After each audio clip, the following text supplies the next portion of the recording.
ত্রিমুখী সংকটে পড়েছেন অধ্যাপক ইউনূস। এই তিনটি সংকট এতটাই জটিল যে এগুলো তার ঘুম কেড়ে নিয়েছে। সংকটগুলো এক একটি এক এক রকম। এর মধ্যে প্রশ্নাতীত সংকটটি তারেক কিংস পার্টি এনসিপিকে নিয়ে। অধ্যাপক ইউনূসের প্ররোচনায় দল গঠন করে এখন বিপাকেই পড়েছে জুলাই আন্দোলনের নেতারা। এনসিপির একটি অংশ তাদের এমন ভরাডুবির জন্য অধ্যাপক ইউনূস ও কয়েকজন উপদেষ্টা দায়ী বলে মনে করেন। এনসিপির ওই নেতারা জুলাই আন্দোলন থেকে গত এক বছরে সরকারের শীর্ষস্থানীয় অনেকের অনেক গোপন তথ্য জানেন। সেগুলো ফাঁস হলে বিপাকেই পড়বেন অধ্যাপক ইউনূস ও তার থিঙ্ক ট্যাঙ্ক। অধ্যাপক ইউনূসের দ্বিতীয় সংকট হলো দুই মিত্র বিএনপি ও জামাতের মুখোমুখি অবস্থান।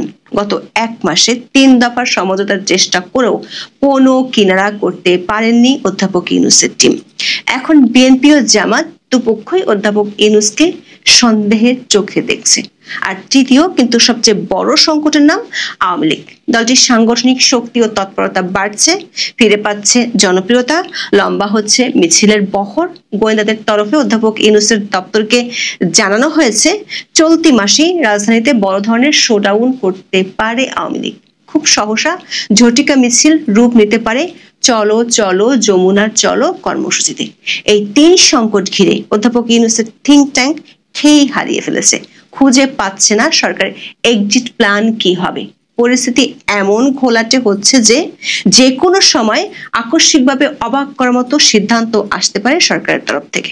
বিস্তারিত জানতে চলুন যাওয়া যাক বিশ্লেষণে। কার্যক্রম নিষিদ্ধ থাকা আওয়ামী লীগের মিছিল যে দিনকে দিন বাড়ছে সেটি এখন পুরাতন খবর। সরকার যে এতে উদ্বিগ্ন সেই খবরও পুরাতন হয়ে গেছে। পুলিশকে দিয়ে কোনোভাবে দলটির ঝটিকা মিছিল থামানো যাচ্ছে না। পুলিশ টুকটাক গ্রেপ্তারও করছে। পুলিশকে বাধ্য করতে ডিএমপি কমিশনার শাস্তিমূলক ব্যবস্থা নেওয়ার ঘোষণাও দিয়েছিলেন।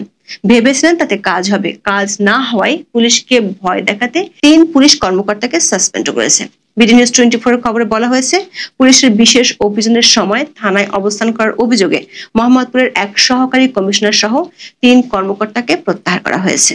আওয়ামী লীগের নেতাকর্মীরা যেন ঝটিকা মিছিল করতে না পারেন সেজন্য শুক্রবার এ বিশেষ অভিযান চালানো হয় বলে জানিয়েছে পুলিশের কর্মকর্তারা।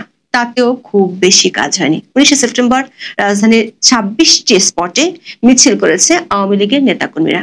এমন খবরে রীতিমতো ঘুম হারাম হয়ে গেছে অধ্যাপক ইউনূস ও স্বরাষ্ট্র উপদেষ্টার দপ্তরের। এতদিন 2-1টি জায়গায় মিছিল বের হতো, কিন্তু শুক্রবার জুমার নামাজের পর প্রায় একই সময় এই 26টি জায়গা থেকে মিছিল করেছে দলটির নেতাকর্মীরা। গোয়েন্দাদের তরফে ইউনূসের দপ্তরে একটি বিশেষ বার্তা গেছে। বার্তাটি হলো কলকাতায় বসে দলটির নেতারা প্রায় প্রতিদিনই দেশে কিভাবে তৎপরতা চালানো হবে তা নিয়ে বৈঠক করছেন। 19 সেপ্টেম্বর রাতে রাজশাহী ডিভিশনের বৈঠক হয়েছে। গোয়েন্দাদের আশঙ্কা খুব শিগগিরই দলটি দেশের বিভাগীয় পর্যায়ে ব্যাপক হারে ঝটিকা মিছিল শুরু করবে। তবে সরকারের জন্য যেটি সবচেয়ে বেশি চিন্তার সেটি হলো আওয়ামী লীগের এই ঝটিকা মিছিল খুব শিগগিরই বড় ধরনের শোডাউনে রূপ নিতে পারে। এই কর্মসূচির নাম হতে পারে চলো চলো যমুনা চলো। গোয়েন্দা প্রতিবেদনে বলা হয়েছে ময়মনসিংহ, গাজীপুর, সাভার সহ ঢাকার আশপাশের জেলাগুলো থেকে বড় আকারে লোক জড়ো করে এই শোডাউন হতে পারে। একই সময় বিভাগীয় শহরগুলোতেও শোডাউনের আশঙ্কা আছে। তেমন হলে সেটি দেশের রাজনৈতিক মহলে একটি বড় ধরনের ও ভিন্ন ধরনের ভিন্ন বার্তা দেবে। আবার অধ্যাপক ইউনূস 21 সেপ্টেম্বরের পর থেকে 10 দিন দেশে থাকবেন না। তার অনুপস্থিতিতে পরিস্থিতি সামাল দেয়া কঠিন হয়ে যেতে পারে। অধ্যাপক ইউনূস 21 সেপ্টেম্বর যাবেন নিউ ইয়র্কে, যোগ দেবেন জাতিসংঘের সম্মেলনে। এমন একটা বৈশ্বিক সম্মেলনে যোগ দিতে যাওয়ার আগে তার দপ্তরের ব্যস্ততা হওয়ার কথা ছিল সম্মেলনের সাইড লাইনের বৈঠকগুলোকে ঘিরে। বিশ্বের বিভিন্ন দেশ ও সংস্থার প্রধানের সাথে বৈঠকের মাধ্যমে দ্বিপাক্ষিক সম্পর্ক শক্তিশালী করার জন্য এই সাইডলাইন বৈঠকগুলো খুবই গুরুত্বপূর্ণ। সূত্রগুলো বলছে অধ্যাপক ইউনূসের দপ্তর বিরামহীন চেষ্টা চালাচ্ছে আমেরিকার প্রেসিডেন্ট ডোনাল্ড ট্রাম্পের সাথে একটি সাইডলাইন বৈঠক করা যায় কিনা সে ব্যাপারে। তবে সে চেষ্টা বিফলে গিয়েছে। বিদেশি সরকার প্রধানদের সাথে সাইডলাইন বৈঠকের চেয়ে এখন অধ্যাপক ইউনূসের চিন্তা দেশের অভ্যন্তরের রাজনীতি নিয়ে। সেজন্য তিনি সাথে করে দেশ থেকে উড়িয়ে নিয়ে যাচ্ছেন 3 দলের 4 নেতাকে। লক্ষ্য নিউ ইয়র্কে বসে একটি অনুষ্ঠান করে দেখানো তার প্রতি 3 মিনিটের আস্থা অবিচল। হঠাৎ করে এমন কিছু করার দরকার পড়ল কেন? অধ্যাপক ইউনূসের ঘনিষ্ঠ একটি সূত্র বলছে, বিএনপি ও জামাতের দ্বন্দ্ব এতদিন বক্তব্যের মধ্যে থাকলেও এটি এখন প্রকাশ্যে রূপ নিয়েছে। দুটি দলের অনেকেই মনে করেন এমন পরিস্থিতির জন্য অধ্যাপক ইউনূস ও তার থিঙ্ক ট্যাঙ্কই দায়ী। বিএনপির শীর্ষ পর্যায়ের এক বৈঠকে বিষয়টি নিয়ে আলোচনা হয়েছে। সেখানে বলা হয়েছে, একদিকে সরকার সংলাপ চালাচ্ছে, অন্যদিকে এনসিপি ও জামাতের দাবির দিকেও ঝুঁকতে দেখা যাচ্ছে। বিএনপির এক নেতা বলেছেন, বিষয়টি এমন যে চোরকে বলে চুরি কর আর গৃহস্থকে বলে সজাগ থাক। বিএনপি নেতাদের ধারণা, আগামী নির্বাচনকে সামনে রেখে অনানুষ্ঠানিকভাবে বিএনপি বিরোধী একটি জোট গঠনের চেষ্টা হচ্ছে। হেফাজত ইসলাম সহ বাকি সব ইসলামী দলগুলো ওই জোটে যাচ্ছে, অথচ এই দলগুলো দীর্ঘদিন ধরে বিএনপির মিত্র ছিল। সবচেয়ে বড় বিষয় হলো, এই জোট গঠনের দুটি বৈঠক মন্ত্রীপাড়া হয়েছে এমন তথ্য আছে বিএনপির কাছে। তাতে বিএনপির অনেকের মনে এই প্রশ্ন তৈরি হচ্ছে, বিএনপি বিরোধী এই জোট কি -2 ফর্মুলা বাস্তবায়নের অংশ? যদি বর্তমান অন্তর্বর্তী সরকার অধীনে আগামী ফেব্রুয়ারিতে জাতীয় সংসদ নির্বাচন হয়, তাহলে ওই নির্বাচনে আওয়ামী লীগ অংশ নিতে পারবে না। তার মানে -1 কমপ্লিট। বাকি থাকে দেশের আরেক বৃহৎ রাজনৈতিক দল বিএনপি। বিএনপিকে মাইনাস করার চেষ্টা পর্দার আড়ালে চলছে বলে অনেক বিএনপি নেতার ধারণা। আবার জামাত ইসলামের কেউ কেউ মনে করেন, সরকার উপদেষ্টাদের একটি অংশ বিএনপির হয়ে কাজ করছে, যারা জামাতের বিরুদ্ধে অবস্থান নিয়েছে। 19 সেপ্টেম্বর জামাতের কেন্দ্রীয় সহকারী সেক্রেটারি জেনারেল রফিকুল ইসলাম খান প্রকাশ্যে সে ইঙ্গিত দিয়েছেন। তিনি বলেছেন, জামাত ইসলামী বিশ্বাস করে অধ্যাপক ইউনূসের আশপাশের লোকজন ষড়যন্ত্রে লিপ্ত হয়েছে। সূত্রগুলো বলছে, বিএনপি ও জামাত ইসলামের মুখোমুখি অবস্থান অধ্যাপক ইউনূসের সংকট বাড়াচ্ছে। তার চেয়ে বড় চিন্তার কারণ হয়ে দাঁড়িয়েছে তারই কিংস পার্টি এনসিপি। অধ্যাপক ইউনূসের প্রত্যক্ষ সহযোগিতায় মদদে যে জুলাই আন্দোলনের নেতারা দল গঠন করেছিল, সেটি অধ্যাপক ইউনূস নিজেই একটি সাক্ষাৎকারে বলেছিলেন। পুলিশ সেনাবাহিনীর মাধ্যমে রাজকীয় প্রোটেকশন ও সুবিধা দিয়েও ফেরদৌস কুরেশির কিংস পার্টির চেয়ে বেশি কিছু হয়নি এই এনসিপি। দলটির নেতাদের চাঁদাবাজির যত ঘটনা প্রকাশ্যে এসেছে, তার চেয়ে অনেক বেশি পর্দার আড়ালেই থেকে গেছে। দলটিতে পদত্যাগের লাইন লেগেছে এখন। এনসিপির বেশ কয়েকজন নেতা মনে করেন, দলটির এমন অবস্থার জন্য সরকার বেশ কয়েকজনের রাজনীতি দায়ী। দলটিতে এখন ভাঙনের সুর। আজকের পত্রিকার খবরে বলা হয়েছে, এনসিপি ও গণ অধিকার পরিষদ এক হয়ে যেতে পারে। সরকারের দুশ্চিন্তা হলো, এনসিপি নেতারা জুলাই আন্দোলন থেকে শুরু করে গত 1 বছরে সরকারের গোপন অনেক কাহিনী জানে। সেগুলো ফাঁস হয়ে গেলে সরকারের শীর্ষ মহলের অনেকের গোপন পর্দা জনসমক্ষে প্রকাশ হয়ে যাবে। ইতিমধ্যে এনসিপির আহ্বায়ক নাহিদ ইসলামের আদালতে দেয়া এক বক্তব্য অধ্যাপক ইউনূসের স্বচ্ছতাকে প্রশ্নের মুখে দাঁড় করিয়েছে। জাতীয় নাগরিক পার্টির আহ্বায়ক নাহিদ ইসলাম 18 সেপ্টেম্বর আন্তর্জাতিক অপরাধ ট্রাইব্যুনাল 1-এ সাক্ষ্য দিতে গিয়েছিলেন।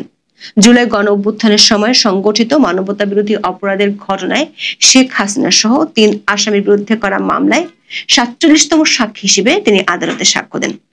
আদালতে জবানবন্দিতে জনাব নাহিদ বলেছেন, পূর্ব প্রস্তুতি হিসেবে তারা নতুন সরকার গঠনের জন্য অধ্যাপক মোহাম্মদ ইউনূসের সঙ্গে আলোচনা করেছিলেন।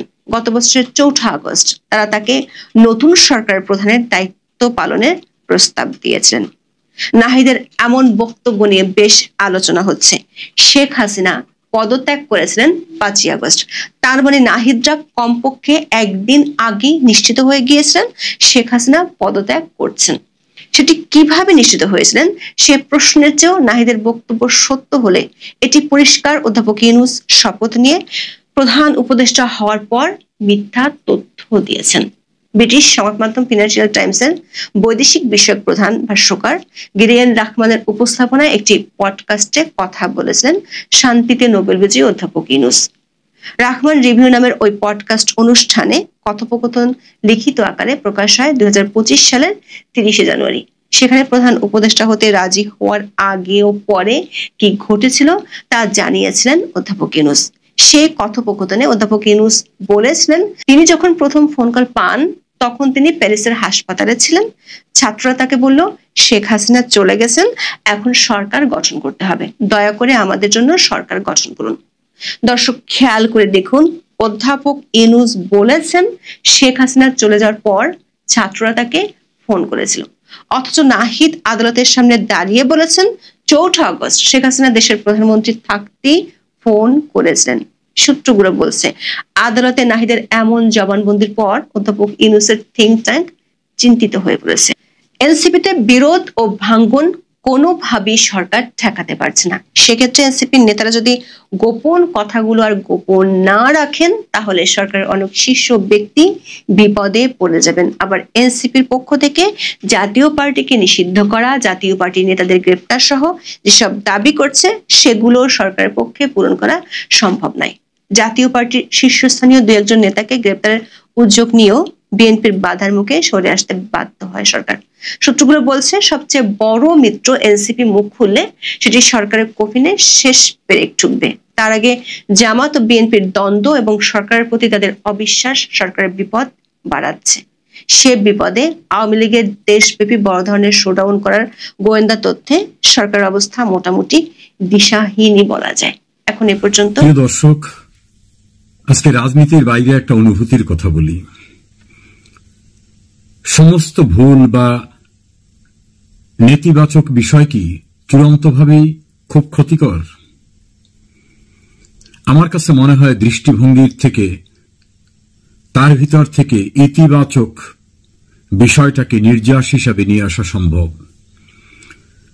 একটা ভুল থেকে যদি শিক্ষা নিতে পারা যায়, তাহলে সেটা গতানুগতিক ইতিবাচক বিষয়ের চেয়ে অনেক গুরুত্বপূর্ণ হয়।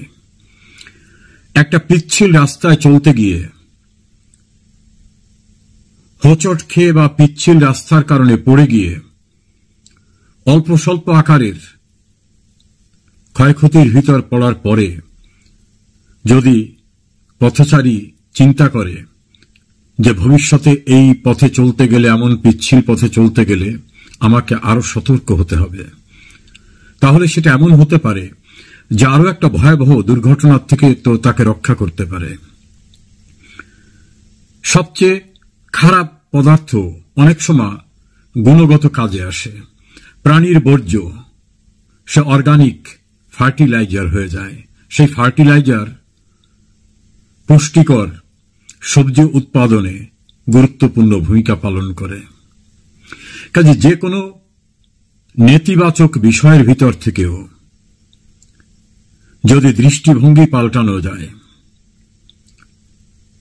অনুসন্ধিৎসু মন থাকে, তাহলে সেখান থেকে ইতিবাচক ফলাফল অর্থাৎ নির্যাস আহরণ করা সম্ভব। আর আহরণ করতে না চাইলে তো কেউ কিছু দিতে পারবে না। এজন্য বলবো, দুটি শব্দ পাশাপাশি, ইতিবাচক আর নেতিবাচক। নেতিবাচকটাকে একেবারে ছুড়ে ফেলে দেবেন না, ইতিবাচক তো রয়েই গেল। নেতিবাচকটার ভিতর থেকে আপনি কঠিন পরবর্তী পদক্ষেপের প্রস্তুতির নির্যাস খুঁজে পাবেন, যেটা ইতিবাচক বিষয়ের ভিতরে কখনোই পাবেন না। পথ চলতে গেলে নেতিবাচক বিষয়ের অভিজ্ঞতা অনেক বেশি প্রয়োজন। ইতিহাস তো তাই বলে। রাজনীতিতে গজনির সুলতান মাহমুদ উপাখ্যান রয়েছে, প্রতিবারই ব্যর্থতার পরে দৃঢ়তার সঙ্গে ঘুরে দাঁড়িয়েছে। পৃথিবীর অনেক বড় বড় রাষ্ট্রের সরকার প্রধান, রাষ্ট্রপ্রধানরা ভয়ঙ্কর প্রতিকূলতার ভিতর থেকে ঘুরে দাঁড়িয়েছে। আমেরিকার সবচেয়ে গুরুত্বপূর্ণ রাষ্ট্রপতির যিনি ছিলেন আব্রাহাম লিঙ্কন, তার জীবনে তার ব্যর্থতা একটার পর একটার পর একটার পর একটা, কিন্তু ব্যর্থতা তাকে স্তব্ধ করে দিতে পারেনি, ঘুরে দাঁড়িয়েছে। এবং আজ পর্যন্ত আমেরিকার ইতিহাসে যত রাষ্ট্রপতি, তার ভিতরে তিনি সর্বোচ্চ স্থান করে নিতে পেরেছেন। আমাদের যে কোনো ভুল, আমাদের যে কোনো সিদ্ধান্ত অথবা নেতিবাচক যে কোনো ঘটনা কখনোই যেন আমাদের নিঃশেষ করে না দেয়। ঘুরে দাঁড়াবার চেষ্টা রাখতে হবে। সৃষ্টিকর্তা মানুষকে সৃষ্টির শ্রেষ্ঠ জীব তৈরি করে দিয়েছে। তার অসাধ্য অনেক কিছুই না, কিন্তু নিজেকে কয়েকটা বিষয় প্রস্তুতি নিতে হবে। সেই প্রস্তুতি হচ্ছে নিরলস প্রচেষ্টা, ঐকান্তিক ইচ্ছা, গভীর মনোনিবেশ, অধ্যবসায় এবং দূরদৃষ্টি। এই পাঁচটি বিষয়কে ধারণ করে যদি চর্চা করা যায় এবং সেটাকে যদি নিষ্ঠার সঙ্গে চর্চা করা হয়, ব্যর্থতা অনেক দূরে সরে যাবে। যে যেখানে থাকেন ভালো থাকুন, অধ্যবসায়ী হন, কাঙ্ক্ষিত লক্ষ্যে পৌঁছাবার জন্য দৃঢ় চিত্তে মানসিক প্রস্তুতি নিন। মনে রাখবেন, জীবন বদলে যায় যদি দৃষ্টিভঙ্গি পাল্টানো হয়, আর গতানুগতার ভিতর আবদ্ধ থাকলে জীবন গতানুগতিকই থাকবে। এটাই বাস্তবতা।